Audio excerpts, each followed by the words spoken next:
Hai teman-teman di seluruh Nusantara, pada kesempatan kali ini saya akan melakukan perbaikan lemari pendingin kulkas 2 pintu Hitachi. Untuk kerusakan, saya lakukan pengecekan di ruang refrigerator. Saya raba di raknya tidak ada terasa dingin, sehingga bahan-bahan makanan yang ada di ruang refrigerator ini menjadi rusak. Oke. Untuk tombol pengaturan suhunya di bagian sebelah kiri. Lampu penerangan aktif.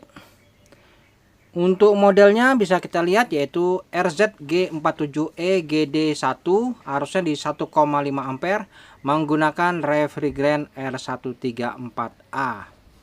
Oke, seperti ini kondisinya di ruang refrigerator. Lalu kita intip di bagian ruang freezer. Ya, di ruang freezer saya rasakan hembusan udara pada fan. Ini kondisinya normal, namun suhunya tidak dingin. Jadi di ruang freezer juga tidak bisa membeku dengan baik. Oke, kita intip di bagian belakang. Di bagian belakang kita bisa perhatikan terlebih dahulu untuk diagram kelistrikan. Nampak jelas bahwa kulkas ini menggunakan sistem modul. Jadi untuk pengendali modulnya ini sudah sistem digital, menggunakan sistem digital ya, proses pengendali sistem defrostnya. Baik, kita intip di dapur pacunya. Mesin kompresornya ini menggunakan mesin kompresor FL1462SA yang kategorinya adalah 1/5 PK. Ya, mesin kompresor bergetar aktif, pertanda normal. Lalu saya raba di pipa presnya ini tidak ada terasa panas. Oke, untuk pipa baliknya tidak ada terasa dingin. Filter dryer saya raba di bagian belakang ya, tidak ada terasa hangat sedikit pun. Di bagian kiri ada modul pengendalinya. Saya akan lakukan pembongkaran pada bagian modul pengendalinya ini. Untuk modul pengendali menggunakan kunci bintang di antara beberapa skrupnya. Nah, ini kunci bintang ya, jadi kita harus siap memiliki kunci bintang. Lalu saya buka dan kita akan lihat bagaimana bentuk modul pengendalinya. Cukup sederhana, bentuknya seperti ini. Oke, jadi saya akan lakukan pengukuran arus. Pada saat running ini berapa arusnya.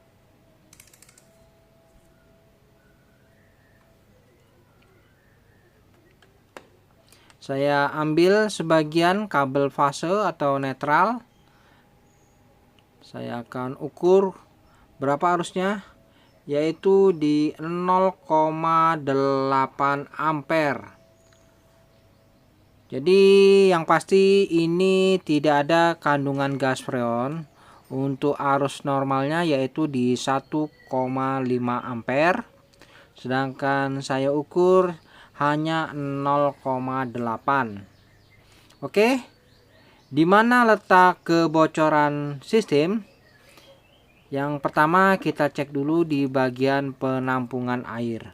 Biasa terjadi kebocoran di area tersebut, namun ada baiknya kita pastikan terlebih dahulu. Ini penampungan air saya lepas.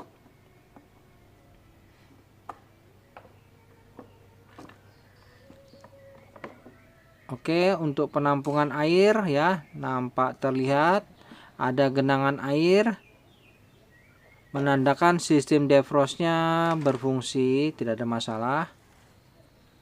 Lalu kita raba filter dryer ya, tidak ada terasa hangat. Mesin kompresor mantap berfungsi.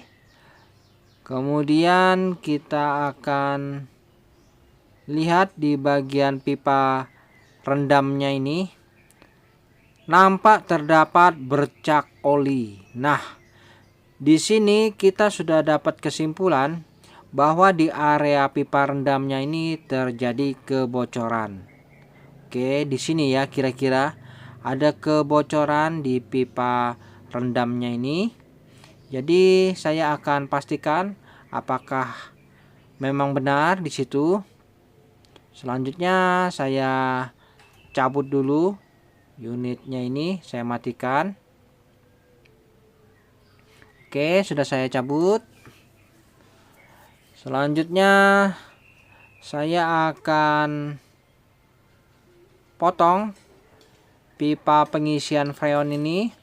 Saya akan pasangkan ventil pengisian terlebih dahulu. Dan tujuannya untuk mengecek apakah memang benar terjadi kebocoran. Namun sebelumnya saya potong dulu untuk pipa pengisian freon untuk memastikan apakah ada kandungan gas freon pada sistem atau tidak.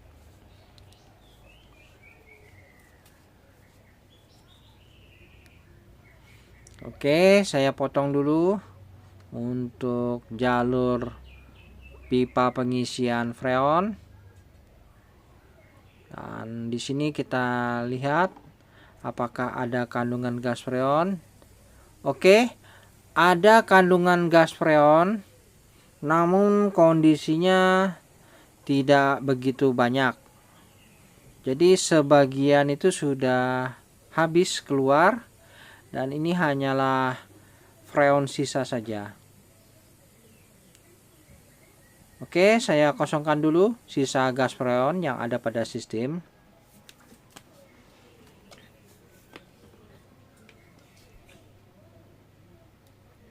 Nah, ini kandungan gas freon sudah habis. Selanjutnya saya akan pasangkan ventil pengisian pada mesin kompresor ini. Nah, ini ya, saya pasang dulu ventil pengisian.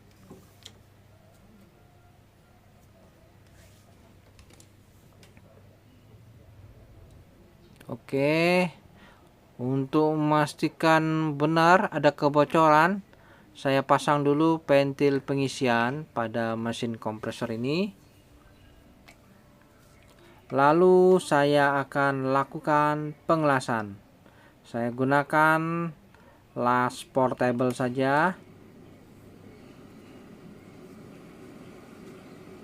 Dalam hal melakukan proses pengelasan, baiknya kita pastikan tidak ada kandungan gas freon pada sistem. Lalu bisa kita panaskan terlebih dahulu pipa yang ingin kita sambung. Setelah nampak membara, baru kita bisa berikan kawat perak atau kawat las tembaga. Dan setelah itu proses pengelasan sudah selesai. Oke, biarkan dulu sampai dingin. Nanti saya akan cek di pipa rendamnya ini dengan menggunakan busa sabun apakah ada gelembung-gelembung pada saat saya berikan tekanan. Caranya saya hidupkan dulu mesin kompresornya ini. Oke, kita tunggu dulu dalam beberapa menit. Tunggu mesin kompresor running.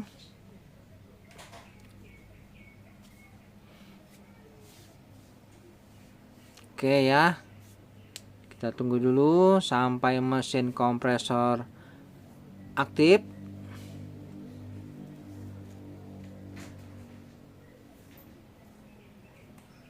Jadi mesin kompresornya memang nunggu ya. Oke. Mesin kompresor sudah aktif sekarang. Saatnya saya berikan busa sabun pada area yang saya curigai tadi. Nah, ini adalah pipa kondensor yang letaknya di penampungan air sebagai pipa rendam untuk memanaskan air yang ada di tampungan. Oke, saya dekatkan dulu biar lebih jelas apakah memang ada kebocoran di area pipa rendamnya ini. Nah, di sini ya. Saya curiga di sini karena ada bercak oli tadi. Saya berikan cairan sabun. Apakah memang ada kebocorannya?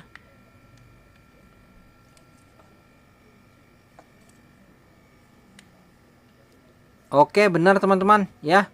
Jadi memang ada kebocoran di area tersebut. Nah, seperti itu.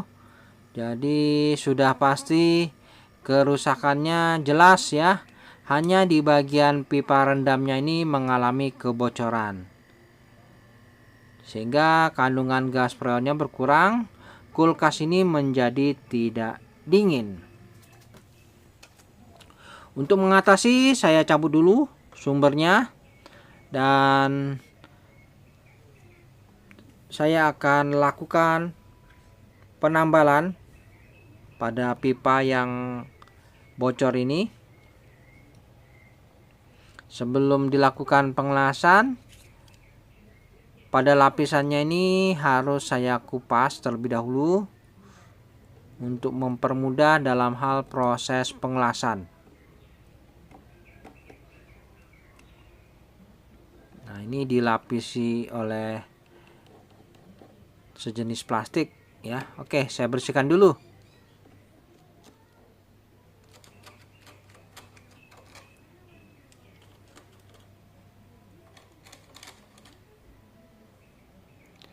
Oke, dirasa sudah cukup.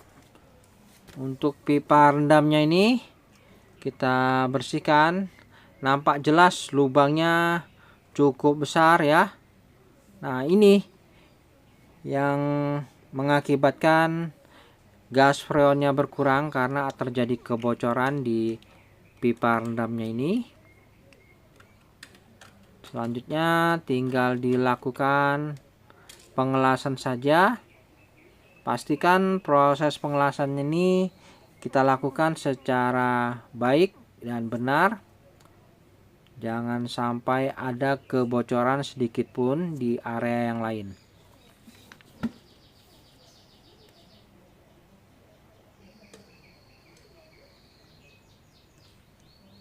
Oke, saya akan lakukan pengelasan.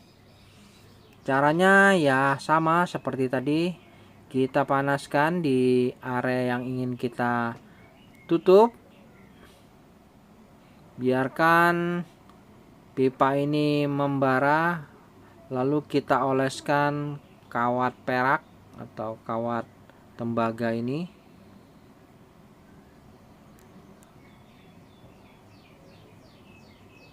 Tutuplah area yang mengalami kebocoran. Lalu kita bisa menyebar agak lebih jauh supaya area yang kira-kira calon-calon terjadinya kebocoran itu bisa kita antisipasi.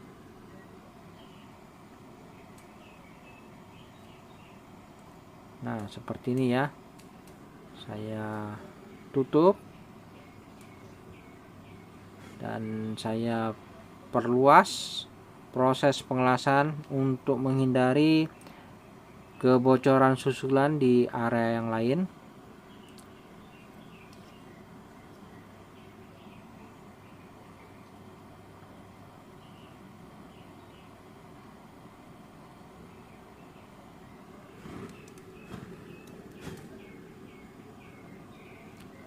Oke, sudah cukup saya rasa untuk proses penambalan. Jadi kita pastikan sudah tertutup rata, tidak ada lagi yang terlewat. Nah, ini bisa kita pertebal untuk tambalannya biar lebih mantap.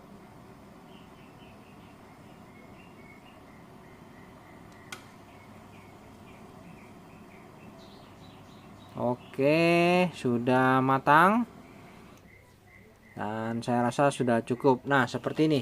Jadi untuk pipa rendam yang mengalami kebocoran sudah saya lakukan penambalan seperti ini. Biarkan dingin dulu.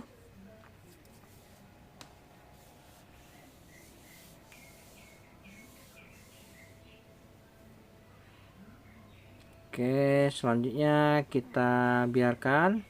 Kita cek lagi ya, apakah nanti ada kebocoran atau tidak ya di area yang kita lakukan pengelasan.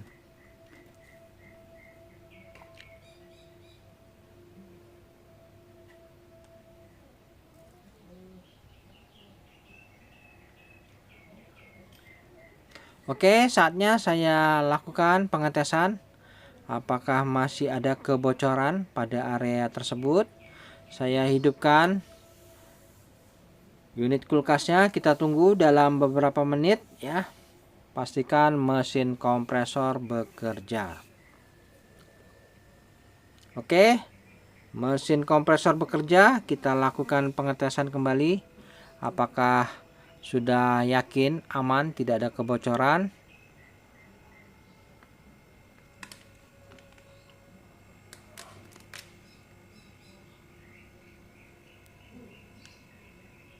Ya, jadi kita harus betul-betul teliti nih. Kita pastikan tidak ada lagi kebocoran. Saya rasa sudah aman ya. Jadi mantap, untuk proses penambalannya sudah selesai. Selanjutnya saya cabut dulu sumbernya. Oke, selanjutnya saya akan lakukan pembungkusan pada pipa rendam ini. Saya hanya gunakan isolasi saja untuk menutup area yang sekiranya terkena air saja. Oke, saya balut dengan isolasi. Nah, seperti ini saya rasa sudah cukup ya. Tinggal nanti kita rapikan saja kembali, lalu lanjut dilakukan proses pemvakuman.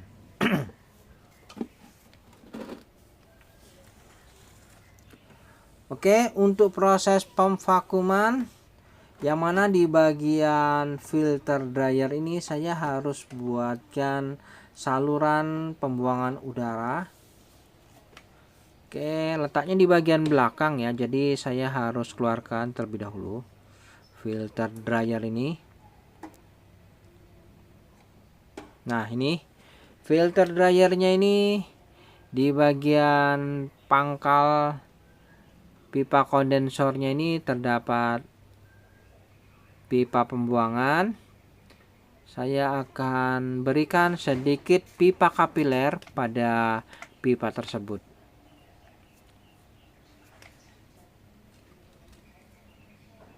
Oke, ini pipa kapilernya. Saya akan pasangkan nanti di jalur pipa pembuangan udara.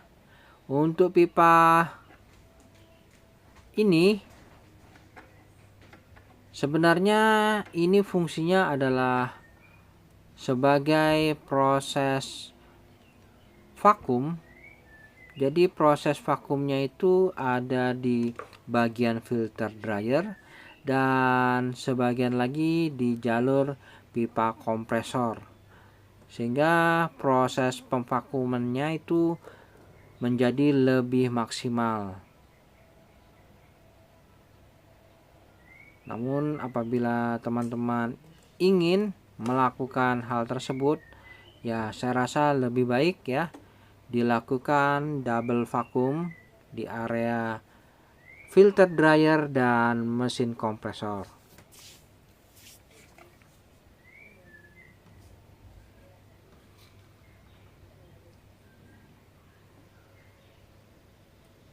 Oke, untuk pipa kapiler saya pasangkan di jalur pipa pembuangan pada filter dryer seperti ini.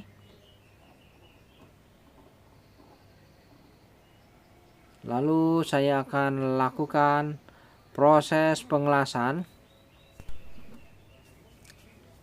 Dalam hal proses pengelasan, kita harus lakukan secara hati-hati ya. Jangan sampai terjadi kebuntuan. Karena ini pipa kapilernya lubangnya cukup halus.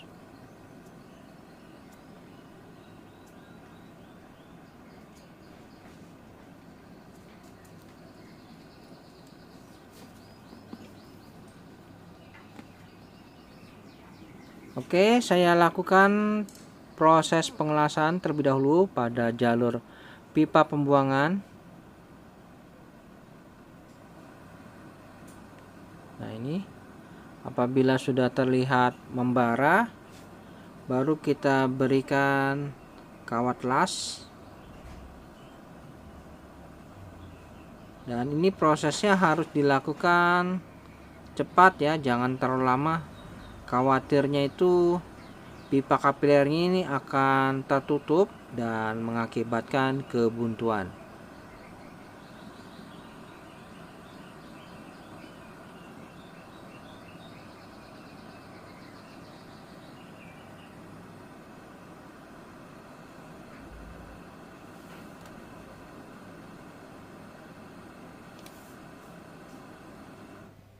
Oke, saya rasa sudah cukup ya.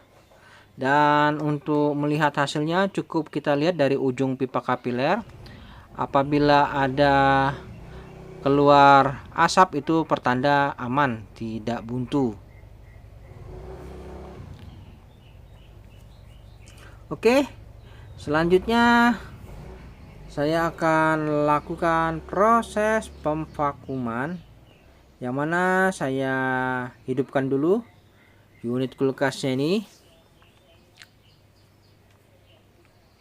Kita tunggu dalam beberapa menit, mesin kompresor akan running. Jadi tidak langsung menyala mesin kompresor ini, namun nunggu beberapa menit.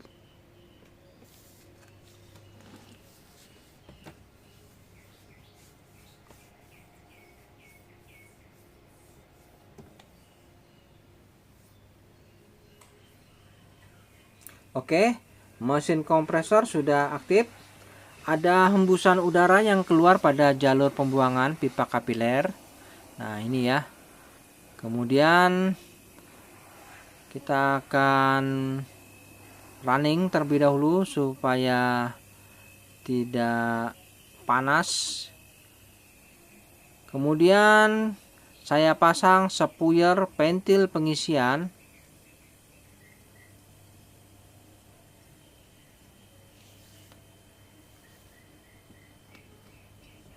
Oke, lalu saya siapkan manifold, analyzer. Nah, ini saya pasang selang manifold pada pentil pengisian. Pastikan proses pemasangan selang manifold ini harus benar-benar erat. Jangan sampai ada kebocoran sedikit pun.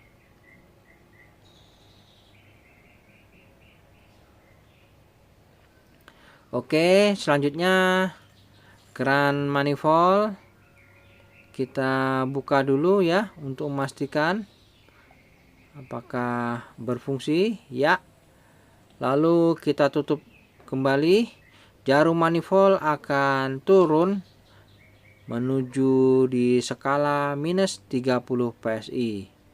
Hembusan udara pada jalur pembuangan ini akan habis dalam waktu kurang lebih 30 menit. Jadi proses pemvakuman berlangsung. Kita lihat arusnya di 0,77 ampere. Oke, biarkan saja proses pemvakuman kurang lebih 30 menit. Baik, teman-teman, setelah proses pemvakuman kurang lebih 30 menit, selanjutnya kita lihat untuk jarum manifoldnya sudah menunjukkan di skala minus 30 PSI. Yang pasti semburan udara pada jalur pembuangan pipa kapiler ini sudah tidak ada lagi. Bisa kita pastikan ya. Oke. Lalu kita bisa lakukan penyegelan. Kita tutup saja permanen, yaitu dengan cara dilakukan pengelasan. Jadi setelah dilakukan proses pemvakuman, ujung pipa kapiler pembuangannya ini saya tutup permanen. Pada saat proses pengelasan ini kondisi mesin kompresor masih hidup ya. Oke, sudah tertutup. Lalu saya siapkan freon Ineos Floor R134. Saya pasang selang manifold pada keran freon. Jangan lupa kita kuatkan.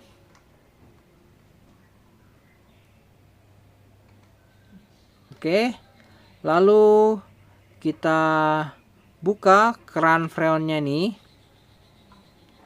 Sebelum melakukan proses pengisian gas freon, kita harus buang dulu udara yang terjebak pada selang manifold yang berwarna merah. Oke, kita buang dulu udara yang terjebak pada selang manifold yang berwarna merah.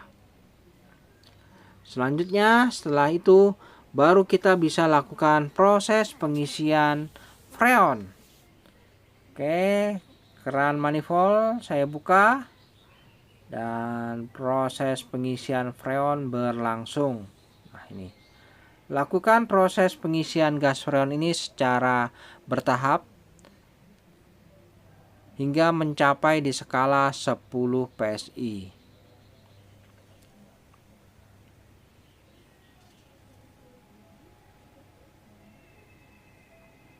Oke, kita tutup dan biarkan dulu running hingga di skala 10 PSI. Kita akan lakukan pengisian freon. Arusnya saat ini di 0,82 ampere. Oke, kita running terlebih dahulu ya, sambil kita isi sedikit demi sedikit hingga mencapai di skala 10 PSI. Apabila masih kurang, kita bisa tambahkan sedikit. Lalu kita tutup lagi. Kemudian nanti kita tambah lagi ya sampai di skala 10 PSI. Baik teman-teman, setelah tekanan gas freon di skala 10 PSI, nah seperti ini. Untuk proses pengisian freon saya rasa sudah cukup.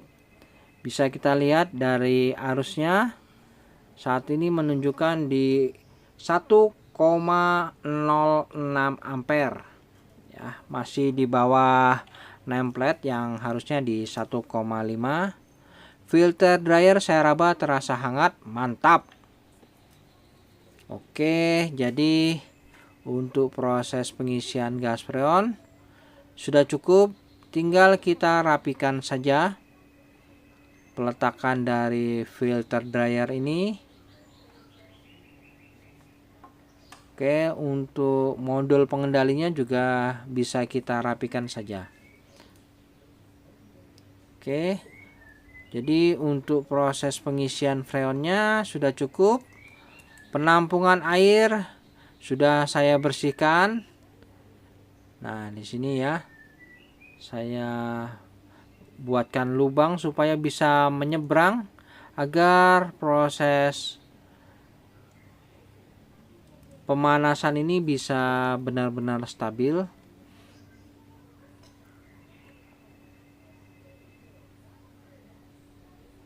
Oke, untuk selang manifold yang menuju pentil pengisian saya lepas saja. Jangan lupa saya tutup pentil pengisiannya ini dan dirapikan, diamankan agar tidak terbentur. Lalu penampungan airnya bisa saya pasang kembali pada posisi semula. Nah, seperti ini.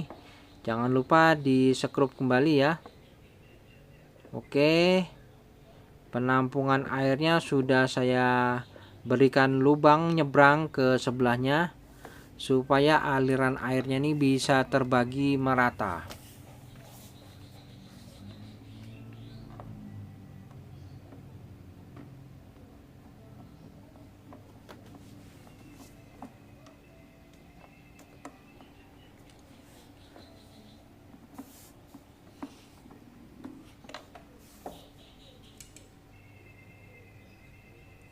Oke, saya sekrup dulu penampungan airnya ini.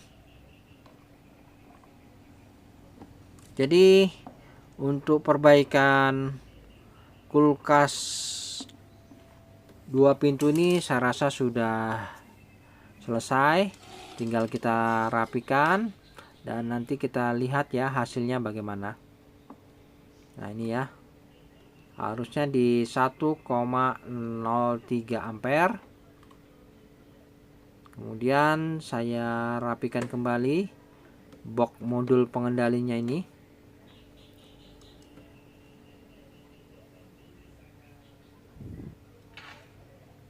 Jangan lupa ditutup kembali ya box modulnya ini supaya aman dari hewan-hewan merayap seperti cicak, semut ya.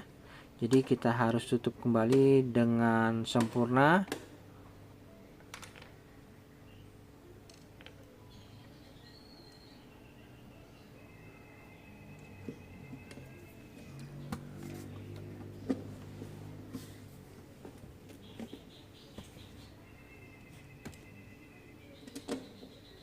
Oke, jangan lupa disekrup kembali.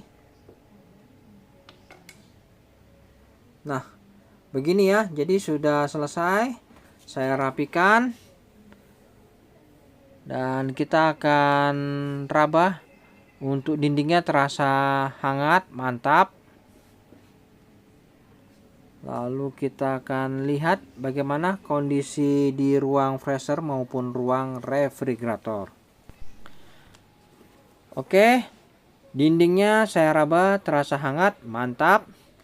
Lalu di ruang freezer saya rasakan hembusan udaranya sudah mulai terasa dingin, mantap. Jadi ruang freezer ini saya rasa sudah tidak ada masalah. Lalu di ruang refrigerator saya raba di raknya ini sudah mulai ada terasa dingin sedikit, namun belum maksimal ya. Jadi kita akan lakukan pengetesan dalam waktu beberapa hari. Kita akan cek lagi bagaimana kondisinya. Jadi kita tinggal dulu ya. Baik teman-teman, setelah kurang lebih 2 minggu kemudian saya lakukan pengecekan bagaimana hasilnya. Di ruang refrigerator saya raba di raknya ini bagaimana. Wah, mantap ya. Sudah terasa dingin di rak-raknya ini. Bahan-bahan makanan yang ada di ruang refrigerator pun sudah dingin semua. Lalu di ruang freezer bagaimana? Wah, di ruang freezer kepulan hawa dinginnya berhamburan keluar. Dan saya raba di bagian dasar lantainya ini terasa kering, menandakan kulkas ini sudah normal. Baik teman-teman, sampai di sini dulu perjumpaan video saya dan kita akan ketemu lagi pada video-video saya selanjutnya. Sampai jumpa.